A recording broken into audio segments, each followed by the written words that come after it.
Buddhism began in India with an extraordinary man. Siddhartha Gautama was born in 563 BCE. He was a man who had everything: a king for a father, a beautiful wife, a beloved child, and legions of servants. And then, one day, he stepped into the real world. He saw the wasting of old age, the suffering of sickness, and the final futility of death. And his perfect world imploded. He met a monk who gave him a way to find an answer to his despairing question: is that all there is? The prince became an ascetic and still craved contentment. Finally, he sat under the peepal tree in Bodh Gaya and meditated. When he opened his eyes, he saw the world in a totally different way. "I am awake," he said. At that moment, the Buddha, the enlightened one, arrived in the world, and Buddhism was born.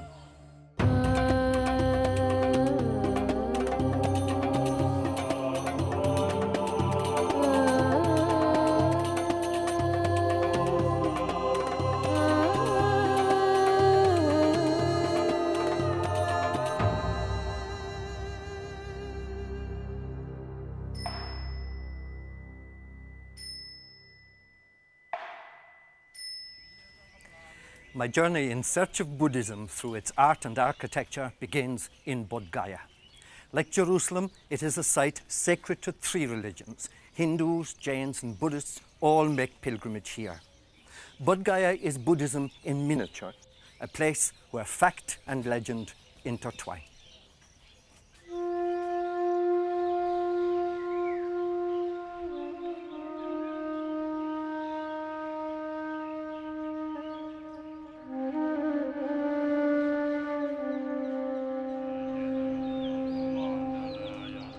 This simple red sandstone seat marks the place of Buddha's enlightenment, while legend holds that this peepal tree, now known as the Bodhi tree, is a sapling cut from the original.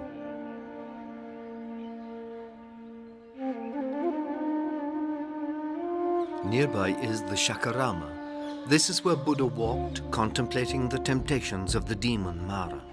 His greatest temptation: to walk off into a nirvana, the total bliss of enlightenment, and leave mankind to its ignorance of salvation. "Some will understand," Buddha replied hopefully, and stayed.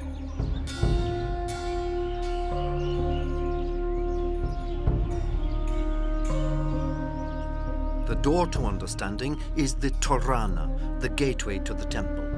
Made of granite, it is carved with the teachings of the Buddha the people hungered for. But Buddha the Compassionate was also a rebel. Aware of the distortions in the Hinduism of his day, he spoke out simply but firmly against authority. "Be lamps unto yourselves. Find your own way." But the key to Buddha's teaching is tanha, the extinguishing of all desire for pleasure, position, possessions, all the preoccupations that feed the ego and obstruct enlightenment. Freedom from these meant a Buddhist monk could, as the Christian Gospels put it, be in the world but not of it. This, for Buddha, was the middle way, the bridge between asceticism and materialism.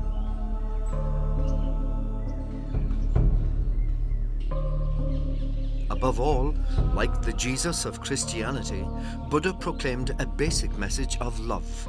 He was totally committed to the ceasing of ill, the alleviation of people's sense of dukkha or dislocation. So when we step into the great Mahabodh temple, this is the image of Buddha we meet in the main sanctum. Even in gilded stone, he has an aura of gentleness and serenity. But he was also a tangle of paradoxes. Why would someone who encouraged his followers to find their own way found a monastic order? Partly because he was a man whose mission was to share his enlightenment, and also because those individuals who had apprenticed themselves to the pursuit of enlightenment would need mentors for guidance, and companions for support.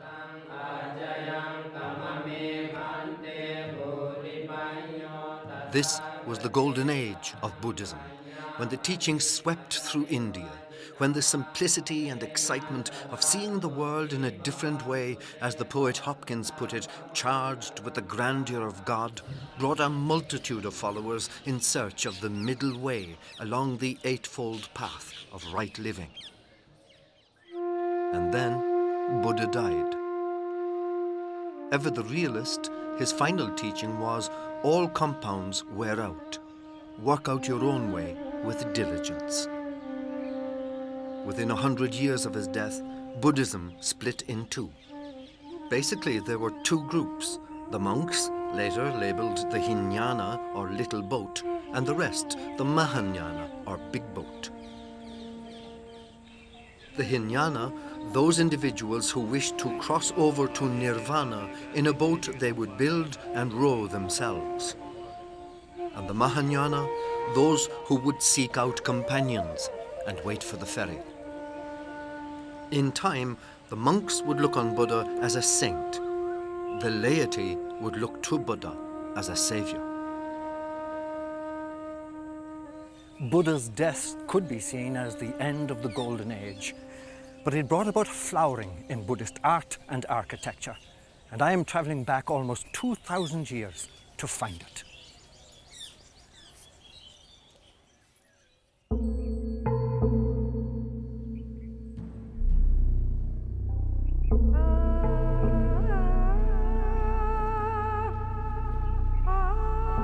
Honouring the relics of Buddha and his companions became an integral part of Buddhism.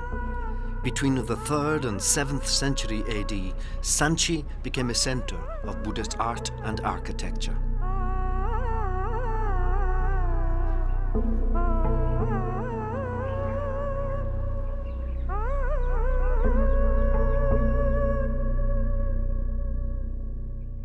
Based on the ancient funeral mound, stupas like this one are the finest example of monumental architecture and narrative art. Why? Because every stone here has a story to tell. And nowhere is that story told more eloquently in stone than at the great stupa, rising from a flat hilltop like the upturned begging bowl of a monk, topped with a stone umbrella.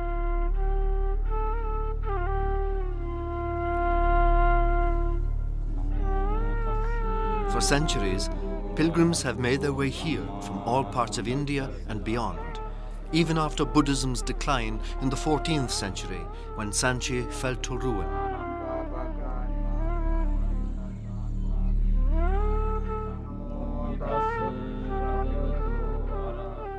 The pilgrim's path begins at one of the Toranas, the great gateways. These are a picture gallery and a religious primer cut in stone for the benefit of the illiterate pilgrim, fortifying them before they climb the stupa. And already there is a character missing from the picture. All 4 gateways show some aspect of the Buddha's life, but nowhere is the Buddha found in human form. Here he is a Bodhi tree, and here a riderless horse. Already, the Buddha, the man who refused to be a god, has disappeared into symbolism. Yet his story is told. On the eastern gateway, Siddhartha Gautama's royal household before he renounced it in search of enlightenment.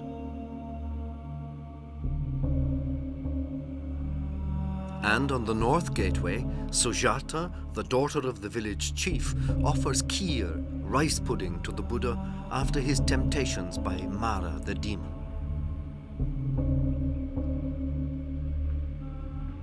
The south gateway has this panel, showing the wheel of law, worshipped by devotees, probably monks of the small boat persuasion, for whom the way of the elders was paramount.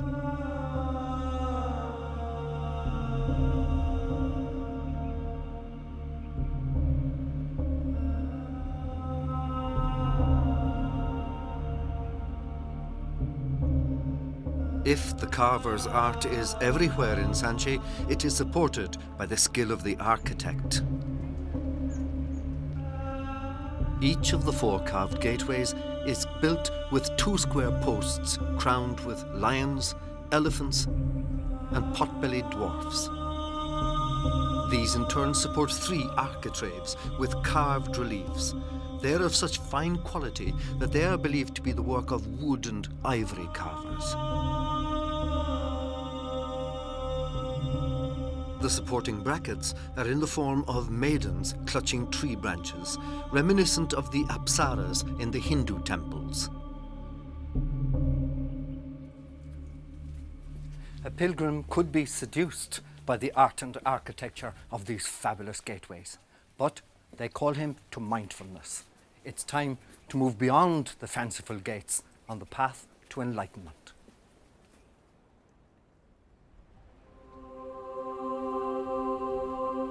The walkway winds around the great stupa, and every step is one of discovery. The balustrade itself is an example of the remarkable skill of the sculptors who reproduced wood techniques in stone. Even the posts and railings are in stark contrast to the plainness of the stupa, carved with a series of medallions full of flowers, animals, and mythological figures. These were the inspiration for the railings around the Parliament buildings in Delhi.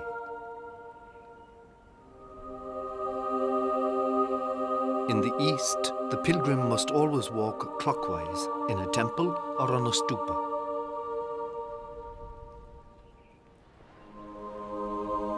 In this way, the pilgrim lets go of material things for the attainment of virtue.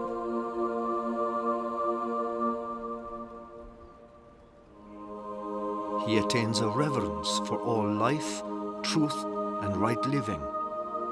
The 3-tiered umbrella at the top symbolizes the 3 levels of heaven, nirvana, which Buddha himself defined as bliss.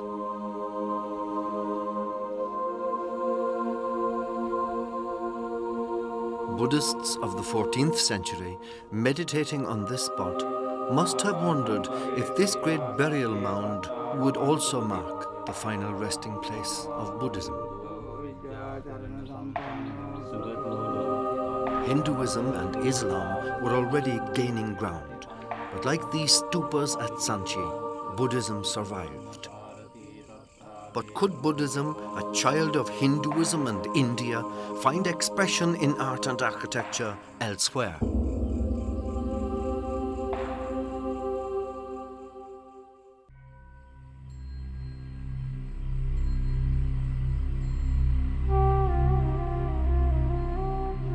The largest Buddhist shrine in the world is Borobudur in the central highlands of Java, Indonesia. The local king was known as Lord of the Mountains, and in the 8th century he created his own mountain at Borobudur. Built from more than 60,000 square meters of lava block, it was sited on a hill in the form of a stepped pyramid of 6 rectangular stories and 3 circular terraces with a central stupa forming the summit. The whole structure is in the form of a lotus, the sacred flower of Buddha.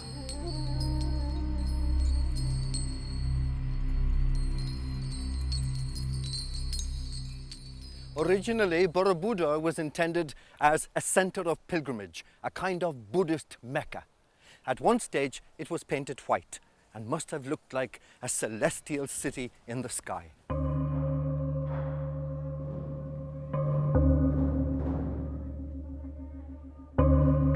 Pilgrims made their way here from all over Asia, climbing up through the various levels. They were accompanied on their walk by 5 kilometers of carvings, some 1,400 in all, as they moved through the first stage of worldliness and temptations to the teachings of Buddha.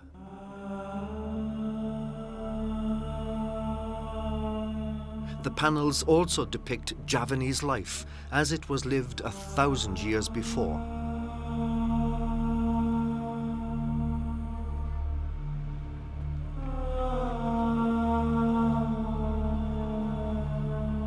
Finally, they would reach the peaks of enlightenment.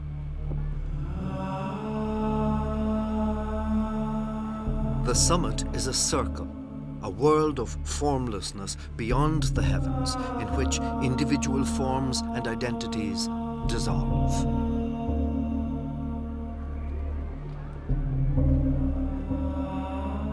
It was called the Temple of the Countless Buddhas, but admiration is a close cousin to exaggeration. There are actually 432 of them, some peeping shyly through the latticed windows of the smaller stupas. Borobudur took almost 100 years to build. It lasted just 30 years as a place of pilgrimage, and then disaster struck. These mountains to the north are volcanoes, and Borobudur, like Pompeii, was buried in an eruption. For 800 years, the great temple lay sleeping and forgotten, and then in 1815 it was rediscovered and finally restored in the early 1990s. Like the Sanchi Stupa, Borobudur is an extraordinary feat of architecture and an incredible repository of art. Borobudur is also the standing proof of the spread of Buddhism throughout Asia. But what of the West? Could the rational Western mind take on a religion that seemed to have let go of rationality? Some will understand, Buddha prophesied, and we will find them thousands of miles west of here.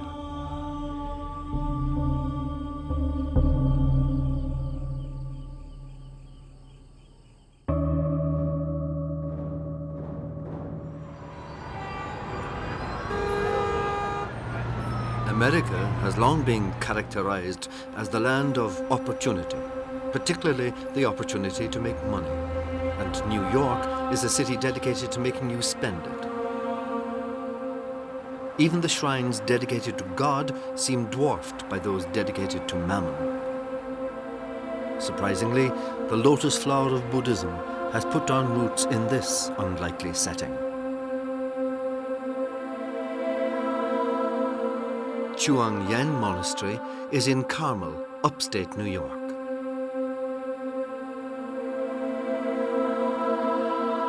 The monastery is actually a complex of buildings dedicated to Buddhism. The Kuan Yin Hall was built in the architectural style of the Tang dynasty, which lasted from the 7th to the 10th century AD. Despite the fact that this particular Chinese dynasty initially welcomed Buddhism and then pillaged the monasteries when the funds ran low.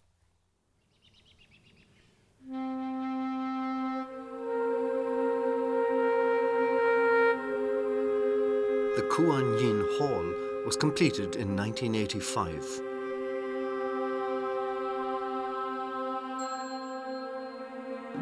The centerpiece of the shrine is a 6-foot-tall coloured ceramic statue of a Bodhisattva or Buddhist saint dated to the Ming dynasty some 700 years ago.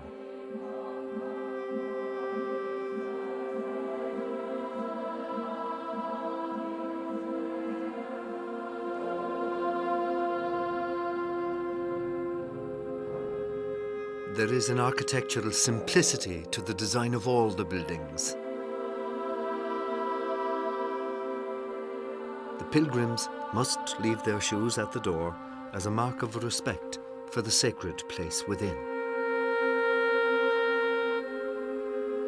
All the buildings in the compound owe their architectural style to the Tang dynasty.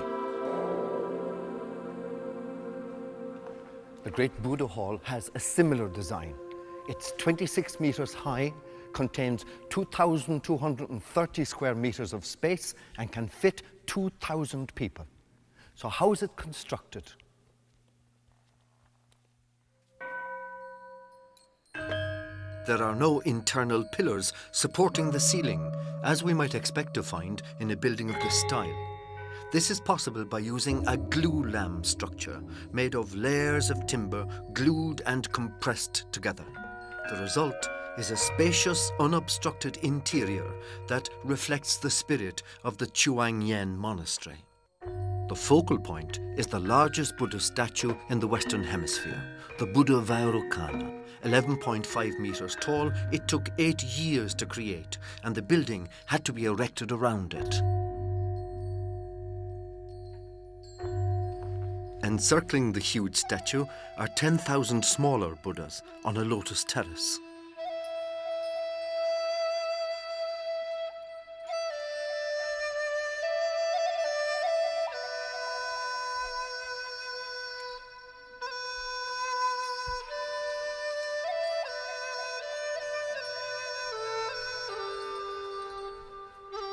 And surrounding the pedestal of the great Buddha are 12 bas-reliefs of bodhisattvas.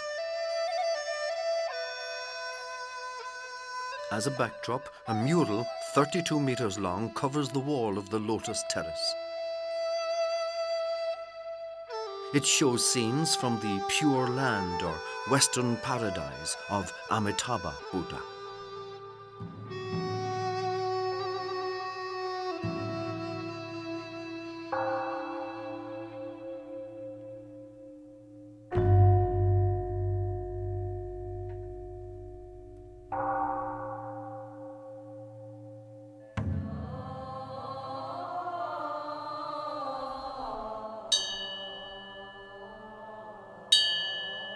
The monks at the monastery maintain the link with Siddhartha Gautama, the man who became Buddha.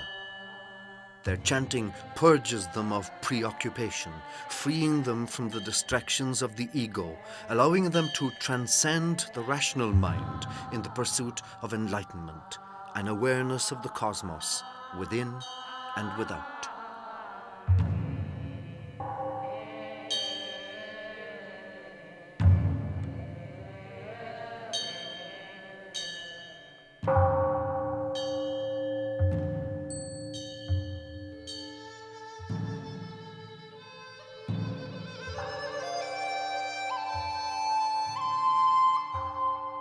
The Chuangyan Monastery is a treasure house of art and architecture, but it's all a far cry from the Bodhi tree. Buddhism is full of paradoxes. How does a religion that began by repudiating rituals, questions, prayer, and the idea of a personal God end up embracing all of them? And how is it that Buddhism today flourishes in every Asian country except one, India, the land of its birth?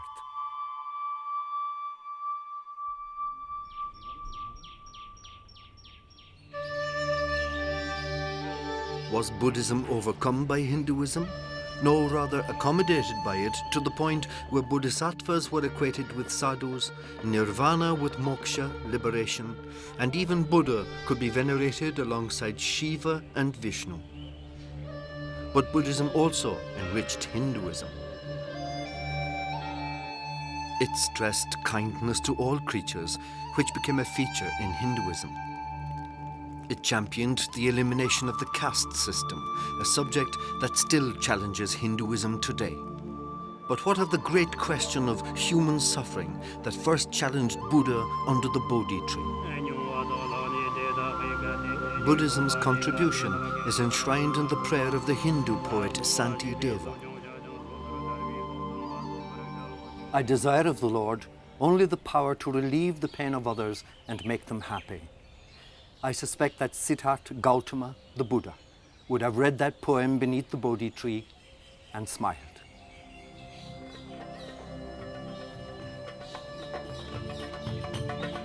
So what have I discovered about Buddhism and all the other religions?